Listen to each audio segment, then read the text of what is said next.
हम परिवहन पर बात कर रहे थे और उसमें अब हमारा आता है पाइपलाइन परिवहन। देखिए, पाइपलाइन परिवहन परिवहन का एक नवीनतम साधन है। शुरुआत में हम पाइपलाइन के माध्यम से, आप देखते होंगे, हम जल का ही परिवहन एक स्थान से दूसरे स्थान को करते थे। सीवरेज लाइन है वो पाइपलाइन के माध्यम से ही होता है। दूसरी चीज है, पाइपलाइन के माध्यम से हम प्राकृतिक गैस, पेट्रोलियम पेट्रोलियम में क्रूड ऑयल अर्थात कच्चा पेट्रोल पदार्थ और निर्मित जो हमारा तैयार पेट्रोलियम पदार्थ है उसका आयात निर्यात है अर्थात मार्केट तक है वो पहुंचाने का कार्य किया जाता है। कुछ ठोस पदार्थों को भी स्लरी के रूप में है तैयार करके है उसको परिवहन के रूप में है प्रयोग किया जाता है। 1980 के दशक में हम बात करते हैं तो इसमें हमारे यहाँ पर जो इसकी लंबाई है 5000 किलोमीटर की आसपास थी, जो कि 2010 में बढ़कर के पाइपलाइन की जो लंबाई है वो 10,000 किलोमीटर हो गई है। कुछ पाइपलाइन परियोजनाएं हमारी अंतर्राष्ट्रीय हैं जो अन्य देशों के साथ है, जैसे तापी है, और बहुत सारी पाइपलाइन हमारी देश के अंदर है। अब उसमें से सबसे पहले हम देखते हैं कि पाइपलाइन परिवहन इतना महत्वपूर्ण क्यों है। तो महत्व के कारण,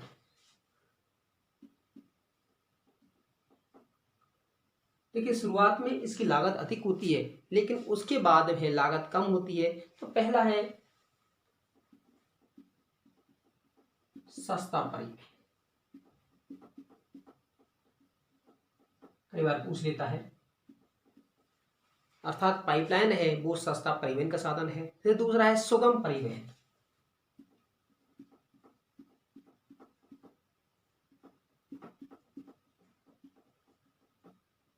कोई ट्रैफिक जाम नहीं होता, कोई आंधी तूफान बाढ़ का कोई प्रभाव इसके ऊपर नहीं पड़ता है। फिर है कैसा भी विभाग हो अर्थात उबड़ खाबड़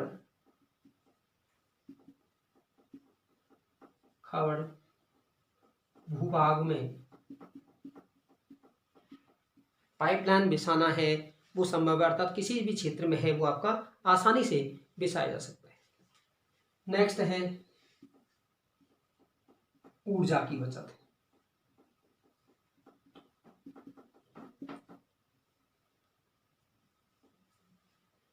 क्योंकि ऊर्जा खर्च है वो नहीं होता, बहुत ही कम मात्रा में आपका होता है। नेक्स्ट है ये आपका दोनों क्षेत्रों में पाइपलाइन है, जल क्षेत्र में बिछाई जा सकती है, जल में भी बिछाई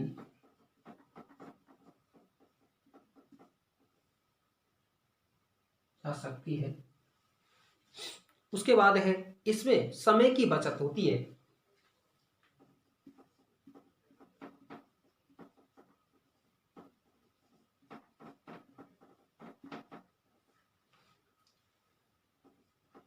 नेक्स्ट कि आपका प्रदूषण, कम प्रदूषण,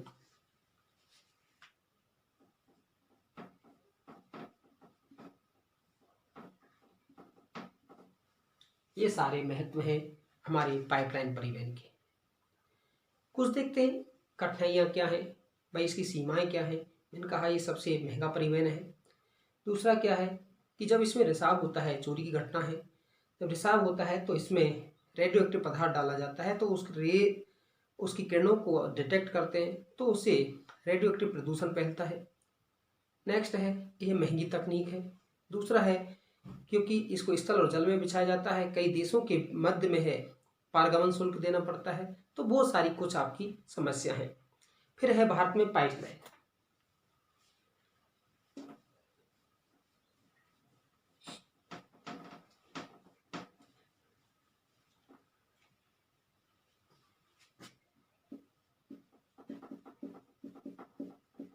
देखिए, पाइपलाइन मैंने बताया था जब हमने खनिज पढ़ाए थे कि सबसे पहले जो पेट्रोलियम की खोज हुई वो आपका डिगबोई में हुई।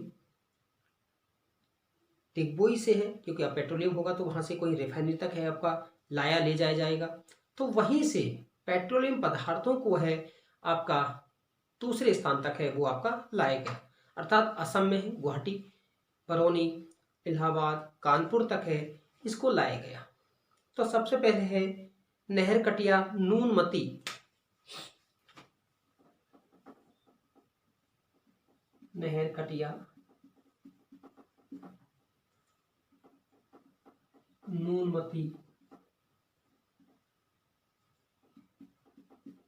बरौनी आपकी पाइपलाइन जो कि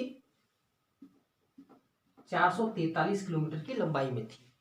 उसके जो आगे हैं इसको नूनमती से 724 किलोमीटर की लंबाई तक है बरौनी तक फैलाया गया। उसके बाद है इसे कानपुर तक है वो आपका लाया गया। तो ये था आपका। दूसरा है अगला गुजरात में। देखिए गुजरात में है अंकलेश्वर और कोयली क्षेत्र है वो कैसे हैं, कोयला क्षेत्र है आपके सॉरी पेट्रोलियम क्षेत्र है। अर्थात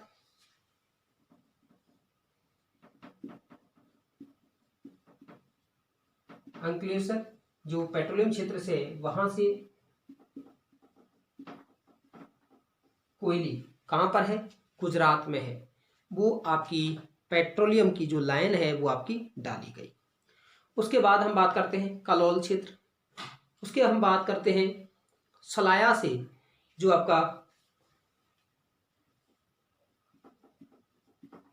सलाया से हजीरा, और आपका वहीं से देखेंगे तो आपका जो मथुरा रिफाइनरी है वहां तक आपका पेट्रोलियम का पहुंचा है, अगर पहुंचाने का कार्य आपका किया जाता है। मथुरा 1256 किलोमीटर। दूसरी चीज आती है मुंबई हाई से अंकलेश्वर होते आपका पाइपलाइन, जो कि मुंबई हाई से लिया हुआ जो पेट्रोलियम पदार्थ है उसको अलग अलग क्षेत्रों में आपका पहुंचाया जाता है। मुंबई हाई से है आपका बात करते हैं तो मुंबई के तट के पास या आपका जो तटीय क्षेत्रों में है 210 किलोमीटर की लंबाई में पहुंचाया जाता है। फिर है आपका HBJ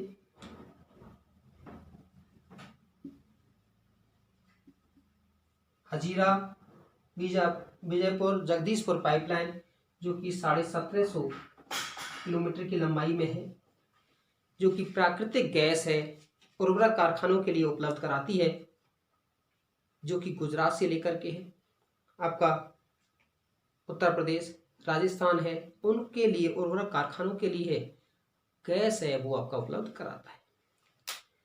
उसके बाद ये था हमारा प्राकृतिक गैस। प्राकृतिक गैस के साथ हम अगला लेते हैं हमारा जल परिवहन।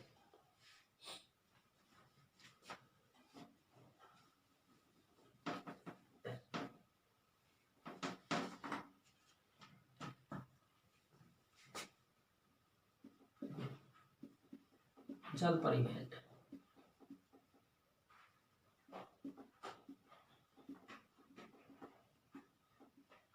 देखिए वाटरवेज हमने बात की थी। जल परिवहन दो प्रकार का होता है, एक इनलैंड वाटरवेज और एक आपका होता है ओवरसीज। देखिए भारत में है, हम ओवरसीज की बात नहीं कर रहे, हम इनलैंड की बात कर रहे हैं। तो भारत में 14,500 किलोमीटर लंबा जलमार्ग है वो परिवहन योग्य है। कितना है, जिसमें से 3700 किलोमीटर का है वो बड़े जलयान चलने योग्य है आपका जलमार्ग का क्षेत्र है।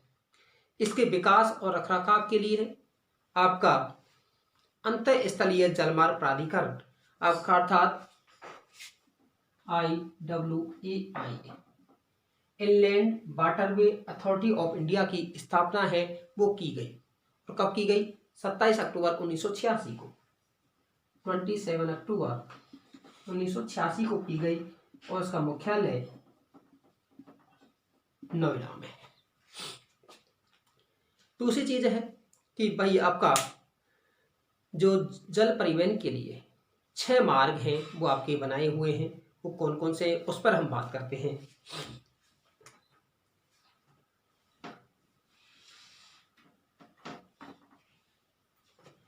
नंबर 1 है नेशनल वाटरवेज नंबर 1। ये आपका गंगा नदी पर है जो कि 1620 किलोमीटर की लंबाई में है। आपका 1620 किलोमीटर की लंबाई में है गंगा की। जो सहायक मैंने बताया होगा, दो आपकी नदी हैं मुख्य शाखा बन जाती हैं, एक हुगली हो जाती है, एक आपकी भागीरथी होती है।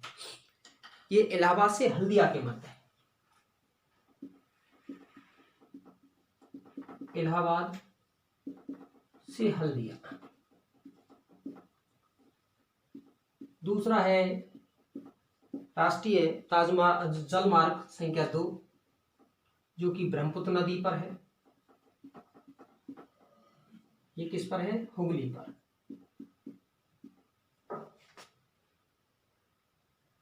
आठ सौ 91 किलोमीटर की लंबाई में है और ये धुबरी से सदिया के मध्य। कहां से कहां है आपका? आपका सदिया से धुबरी के मध्य है। अगला है आपका राष्ट्रीय जलमार्ग संख्या 3 और जो है आपका कोल्लम से कोट्याटम।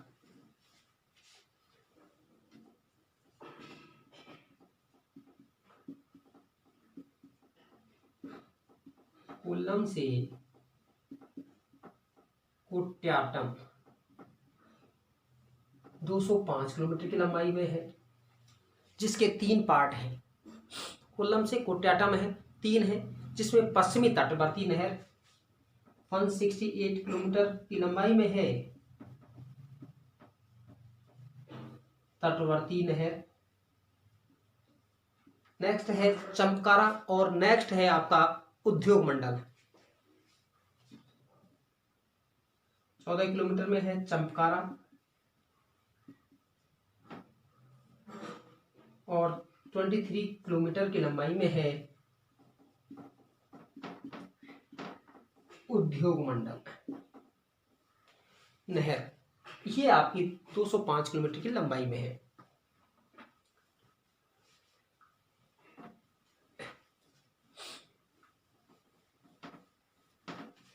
उसके बाद में है आपका काकीनाडा से पद्दुचेरी।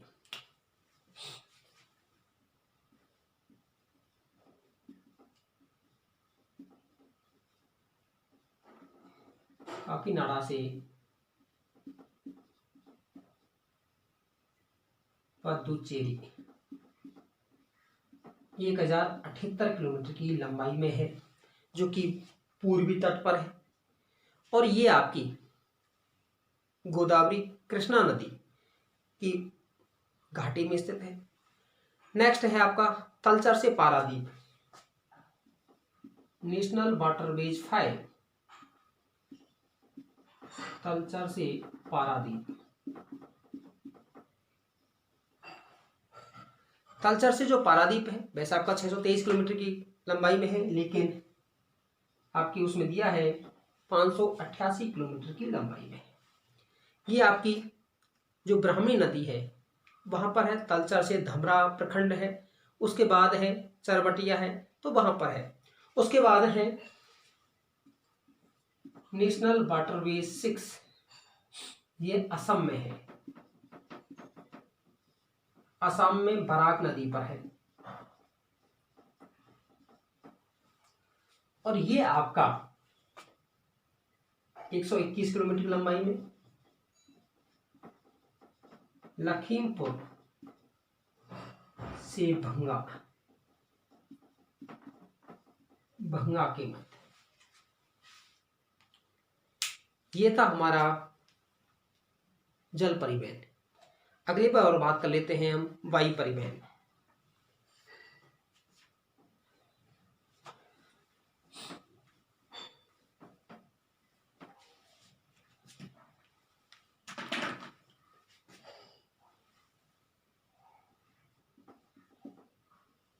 वायु परिवहन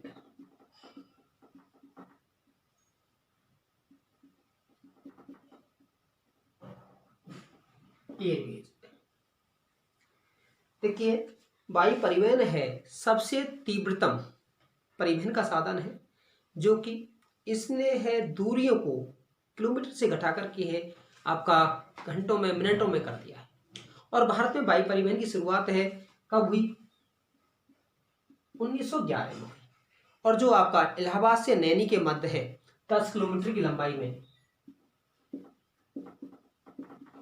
इलाहाबाद से नैनी के मध्य 10 किलोमीटर की लंबाई में है डाक सेवा। की शुरुआत है वो आपकी की गई, लेकिन इसका वास्तविक रूप से विकास है वो भारत में स्वतंत्रता के बाद है वो आपका हो पाया।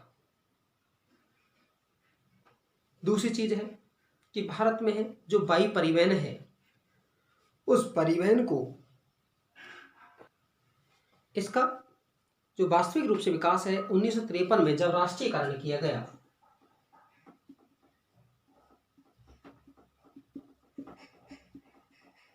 राष्ट्रीयकरण जब देश स्वतंत्र हुआ तो उस समय 4 परिवहन की अर्थात वायु परिवहन की है वो कंपनियां हुआ करती थी। उसमें है इंडियन नेशनल एयरवेज हुआ करता था, एयर सर्विसेज आपका था, भारत एयरवेज था, हिमालयन एविएशन था, उनको मर्ज कर किया गया। उसके बाद में है पवन हंस है, हेलीकॉप्टर सेवा है, पर्वतीय क्षेत्रों में उपलब्ध कराता है। पेट्रोलियम के क्षेत्रों में भी, खोज के कार्यों में भी पवन हंस है वो आपका ये सेवा उपलब्ध कराता है। और एक हमने मुक्त आकाश नीति 1992 में है, मुक्त आकाश ओपन स्काई पॉलिसी है वो शुरू की गई, जिसके माध्यम से है जो हमारे घरेलू उत्पादक हैं उनको प्रतिस्पर्धा के क्षेत्र में है आगे लाया जा सके। देश में 2 कंपनियां वायुयान आपका वायु सेवा उपलब्ध कराती, एक आपका एयर इंडिया और एक इंडियन एयरलाइंस। इंडियन एयरलाइंस घरेलू सेवा के लिए करती थी और आपका एयर इंडिया है विदेशी। लेकिन बाद में है दोनों कंपनियों को है 2005 में मर्ज कर दिया गया और अब उन 2 आपकी कंपनियां हैं द इंडियन अर्थात अब एयर इंडिया के नाम से ही आपका है वायु परिवहन की सेवा उपलब्ध कराती है। वायु परिवहन की सेवा है हमारे देश में कई तरह के आपके हवाई अड्डे हैं, अंतर्राष्ट्रीय हवाई अड्डे हैं, आपके बड़े हवाई अड्डे हैं, मध्यम श्रेणी के हैं और लघु श्रेणी के हवाई अड्डे हैं। भारत का जो सबसे पहला ग्रीनफील्ड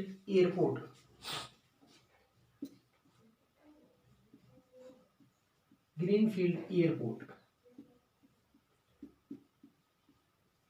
कौन सा है? हैदराबाद।